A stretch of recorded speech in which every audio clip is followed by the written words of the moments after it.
Salam, Assalamualaikum warahmatullahi wabarakatuh. Om Swastiastu, Namo Buddhaya, Salve, Salam Kebajikan. Bapak Ibu Guru di seluruh tanah air Indonesia, perkenalkan nama saya Enos Kawan Mahagomu. Saya adalah salah satu guru SMA di Kabupaten Sumba Timur, Nusa Tenggara Timur. Tepatnya saya mengajar di SMA Negeri 1 Pamiriwai. Saya telah mengikuti BIMTEK yang diselenggarakan oleh Kemdikbud dalam program guru belajar seri AKM tahap yang pertama. Karena itu dalam kesempatan kali ini saya ingin berbagi kepada Bapak Ibu guru di seluruh Indonesia mengenai apa yang telah saya peroleh dari BIMTEK tersebut.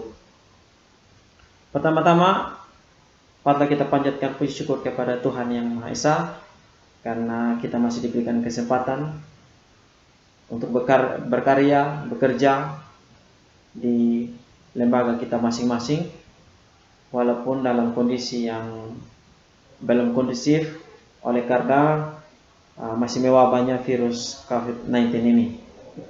Tapi kita tetap menjalankan tugas dengan baik, menjaga kesehatan dan melaksanakan protokol kesehatan di lingkungan kerja kita masing-masing. Baik Bapak Ibu, kita langsung saja pada materi kita pada saat ini. Tentu setiap kita bertanya-tanya, apa itu AKM? Apa itu Asesmen Kompetensi Minimum?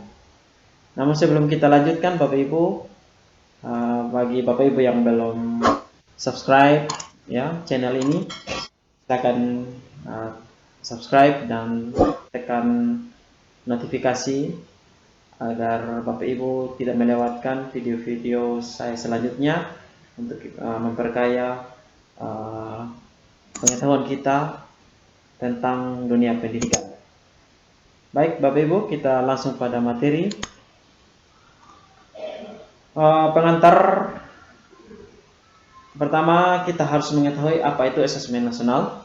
Ya, asesmen nasional itu adalah program penilaian terhadap mutu setiap sekolah, madrasah, dan program kesetaraan pada jenjang dasar dan menengah. Nah, mutu satuan pendidikan ya, seharusnya dapat dinilai berdasarkan 3 hal. Yang pertama, hasil belajar siswa yang mendasar, yang di dalamnya meliputi literasi, numerasi, dan karakter siswa. Dan yang kedua yaitu kualitas proses belajar mengajar yang ada dalam satuan pendidikan. Dan yang ketiga, iklim satuan pendidikan atau iklim yang mendukung pembelajaran dalam satuan pendidikan tersebut. Nah, informasi-informasi ini Bapak Ibu kita bisa peroleh ya dari instrumen utama asesmen nasional. Nah, ada 3 instrumen utama asesmen nasional. Yang pertama yaitu Asesmen Kompetensi Minimum atau yang dikenal dengan AKM. Dan yang kedua survei karakter. Dan yang ketiga itu survei lingkungan belajar. Nah, apa yang ada dalam AKM? AKM itu bisa meliputi literasi membaca, numerasi siswa. Dan survei karakter itu meliputi sikap, nilai, keyakinan, kebiasaan yang berorientasi pada karakter siswa itu sendiri. Dan yang terakhir yaitu survei lingkungan belajar. Survei lingkungan belajar itu meliputi ya kualitas berbagai aspek, input maupun proses belajar mengajar di kelas atau di tingkat satuan pendidikan atau di tingkat sekolah.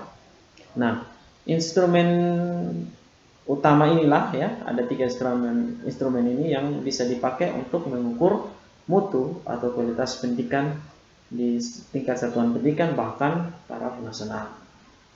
Nah, Bapak Ibu, sebelum kita lanjut pada apa itu asesmen kompetensi minimum, maka kita harus mengetahui tujuan dan manfaat dari asesmen nasional ini.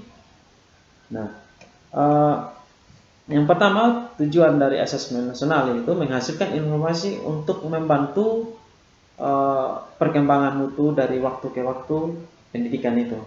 Dan yang berikut, kesenjangan antara berbagai di dalam sistem pendidikan. Kesenjangan yang dimaksudkan ini adalah bagaimana suatu sekolah itu memiliki keberagaman, ya, antara misalnya satuan pendidikan itu memiliki kelompok sosial, ya, yang berbeda, atau ekonomi yang berbeda, atau di suatu wilayah antar sekolah negeri dan swasta, ya, atau antar daerah, ataupun antar kelompok, ya, berdasarkan atribut tertentu. Nah, inilah kesenjangan-kesenjangan yang ada, sehingga dari asesmen nasional ini bisa dinilai atau bisa dipantau, ya, informasi-informasi ini. Yang berikut yaitu menunjukkan apa yang seharusnya menjadi tujuan utama sekolah, ya. Maksudnya yaitu pengembangan kompetensi dan karakter siswa, ya, untuk menunjukkan apa yang seharusnya menjadi tujuan utama dari sekolah atau tingkat satuan pendidikan itu. Yang berikut, yang ketiga, yaitu memberi gambaran tentang karakteristik esensial sebuah sekolah yang efektif. Untuk mencapai tujuan utama tersebut, maka yang diharapkan dapat mendorong sekolah atau dinas pendidikan ini untuk memfokuskan sumber daya pada perbaikan mutu pembelajaran. Jadi ini 3 tujuan utama dari asesmen nasional ini. Hal yang berikut adalah manfaat dari asesmen nasional, yaitu sebagai potret kualitas pembelajaran di sekolah atau di daerah. Kemudian yang kedua, sebagai umpan balik peningkatan kualitas pembelajaran di sekolah atau di suatu daerah tertentu. Dan yang berikut adalah sebagai dasar untuk penyusunan program peningkatan kualitas pembelajaran sekolah atau daerah. Jadi hasil dari asesmen nasional ini bisa dimanfaatkan, ya, untuk menyusun program-program yang ingin dicapai demi peningkatan mutu kualitas pembelajaran di tingkat satuan pendidikan, ya. Nah, tentu kita masih bertanya-tanya, ya, apakah asesmen nasional ini adalah sebagai pengganti dari ujian nasional. Nah, untuk membuat kita lebih memahami, ya, sehingga kita bisa mengambil kesimpulan apakah asesmen nasional ini sebagai pengganti dari ujian nasional, maka kita harus membandingkan apa pengertian dari asesmen nasional atau apa-apa yang ada dalam asesmen nasional nanti dengan yang sudah kita lakukan dalam ujian nasional. Nah, di sini ada tabel, ya, saya sudah bagi dalam 3 tabel, yaitu ada kriteria pembanding, ya, kemudian asesmen nasional dan ujian nasional. Yang pertama, tujuan pelaksanaan. Nah, untuk asesmen nasional, tujuan dari dilaksanakannya asesmen nasional ini untuk mengevaluasi mutu terkait sistem satuan pendidikan, ya. Dan sedangkan tujuan pelaksanaan ujian nasional itu untuk mengevaluasi capaian hasil belajar murid secara individu, ya. Dari sini kita bisa lihat perbedaan atau perbandingan antara asesmen nasional dengan ujian nasional dari segi tujuan pelaksanaannya. Kemudian dari segi jenjang penilaian, ya, jenjang penilaian itu ditujukan kepada untuk asesmen nasional, yaitu SD, SMP, SMA, SMK, dan program kesetaraan jenjang dasar dan menengah lainnya. Sedangkan ujian nasional itu hanya kepada jenjang SMP atau MTS, SMA atau MA, dan SMK. Kemudian level siswa yang diuji, ya, kalau dalam asesmen nasional itu levelnya yaitu kelas 5 untuk SD, kelas 8 untuk SMP, dan kelas 9 untuk kelas 11 untuk SMA. Sedangkan ujian nasional itu tingkat akhir pada tiap jenjang. Jadi kalau di SMP kelas 9, di SMA itu di kelas 12, ya. Kalau SD tidak ada ujian nasional, ya. Kemudian subjek siswa, ya, subjek siswa atau sasaran siswa yaitu survei, ya. Siswa dipilih secara acak untuk mengikuti asesmen nasional. Jadi tidak semua itu mengikuti, hanya dipilih saja, ya, secara acak. Kemudian ujian nasional itu subjek siswanya itu berupa sensus. Semua siswa mengikuti ujian nasional. Semua siswa dalam hal ini tingkat akhir pada tiap jenjang. Jadi semuanya mengikuti. Inilah perbedaan dari segi subjek siswa. Kemudian model soal, ya, model soal asesmen nasional ini agak bervariatif, ya. Ada pilihan ganda, menjodohkan, isian singkat, dan uraian, ya. Dan ada jenis-jenis soal lainnya, ya. Kemudian untuk ujian nasional selama ini hanya berupa pilihan ganda dan uraian singkat itu untuk mata pelajaran matematika di SMA atau di SMK. Kemudian sasaran penilaian, kompetensi untuk asesmen nasional, ya, kompetensi literasi, numerasi, dan karakter, serta kualitas dan iklim satuan pendidikan yang mendukung pembelajaran.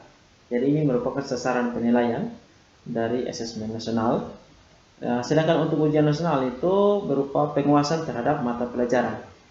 Maka inilah yang mengakibatkan setiap ujian nasional itu hanya dipakai beberapa mata pelajaran yang diuji, ya, dalam ujian nasional. Kemudian metode penilaiannya, kalau asesmen nasional menggunakan Computerized Multi-Stage Adaptive Testing atau MSAT, sedangkan untuk ujian nasional menggunakan Computer-Based Test dan Paper-Based Test. Walaupun dari kedua metode penilaian ini sama-sama menggunakan komputer, tapi khususnya asesmen nasional menggunakan Computerized Multi-Stage Adaptive Testing, ya, berbeda dengan Computer-Based Testing atau Computer-Based Test atau CBT. Jadi dari 7 pembanding ini, Bapak Ibu, kita bisa mengambil kesimpulan bahwa sesungguhnya asesmen nasional ini bukanlah bukan untuk menggantikan ujian nasional sebenarnya, atau bukan pengganti ujian nasional, karena memiliki perbedaan, ya, dari segi teknis pelaksanaannya, ya, cakupan asesmen nasional itu berbeda, ya, jika dibandingkan dengan ujian nasional.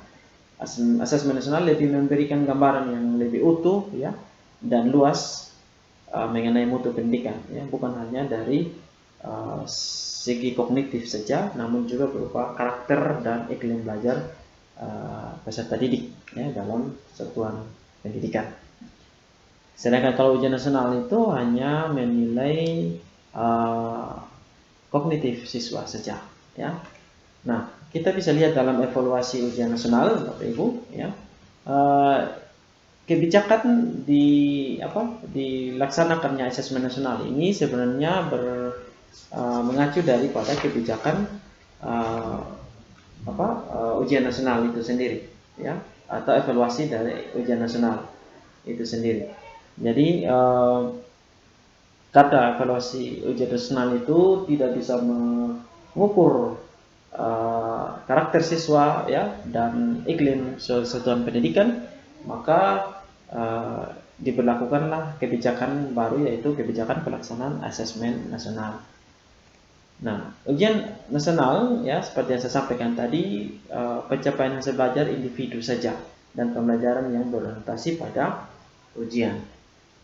Sehingga ujian nasional ini tidak memberikan gambaran secara umum, secara utuh mengenai karakter siswa dan iklim pembelajaran yang ada dalam tingkat satuan pendidikan. Hal inilah yang menyebabkan ujian nasional ini tidak diberlakukan lagi atau tidak dipakai lagi pada tahun-tahun sekarang ini, ya. Nah, Bapak Ibu, adapun pertimbangan-pertimbangan, ya, mengapa ujian nasional ini berubah menjadi asesmen nasional, ya. Yang pertama itu bahwa butir-butir soal ujian nasional hanya mengukur kemampuan kognitif siswa, ya, seperti yang saya sampaikan tadi. Hanya mengukur kemampuan kognitif atau pengetahuan siswa. Sedangkan harapan dari kurikulum 2013 sebenarnya adalah harus mengevaluasi keterampilan siswa dalam menerapkan pengetahuan serta konsep melalui berbagai konteks kehidupan. Jadi, apa yang didapat oleh siswa itu harapannya sebenarnya bisa menerapkan konsep-konsep atau pengetahuan itu dalam berbagai segi kehidupan. Dan yang berikut adalah serta menunjukkan karakter sebagaimana yang diharapkan dalam profil pelajaran Pancasila, ya, belum lengkap dilakukan melalui ujian saja atau ujian nasional saja. Jadi karakter sebagaimana yang diharapkan dalam profil pelajaran Pancasila belum seutuhnya dilakukan melalui ujian nasional saja. Karena itu pakailah kebijakan baru mengenai kebijakan asesmen nasional. Yang kedua, ujian nasional kurang dapat dimanfaatkan guru untuk memperbaiki pembelajaran pada subjek siswa yang sama. Hal ini karena ujian nasional ini diberlakukan bagi siswa yang sudah ada di tingkat akhir dari satu jenjang. Contohnya di kelas di SMP itu di kelas 9, sedangkan di SMA itu di kelas 12. Sehingga kalau ada kekurangan atau kelemahan tidak bisa memperbaikinya karena mereka sudah lulus, ya. Sedangkan di asesmen nasional ini masih ada waktu untuk memperbaiki, ya, sehingga kualitas atau mutu pendidikan itu bisa ditingkatkan kembali. Karena asesmen nasional ini diterapkan atau diberlakukan kepada siswa di kelas 5 untuk SD, kelas 8 untuk SMP, dan kelas 11 untuk SMA. Hal yang ketiga yaitu ujian nasional kurang optimal sebagai alat untuk mengevaluasi mutu pendidikan secara nasional. Jadi 3 hal inilah yang membuat ujian nasional ini menjadi asesmen nasional. Jadi contohnya ujian nasional ini seharusnya diharapkan bisa dioptimalkan, ya, sebagai alat untuk mengevaluasi.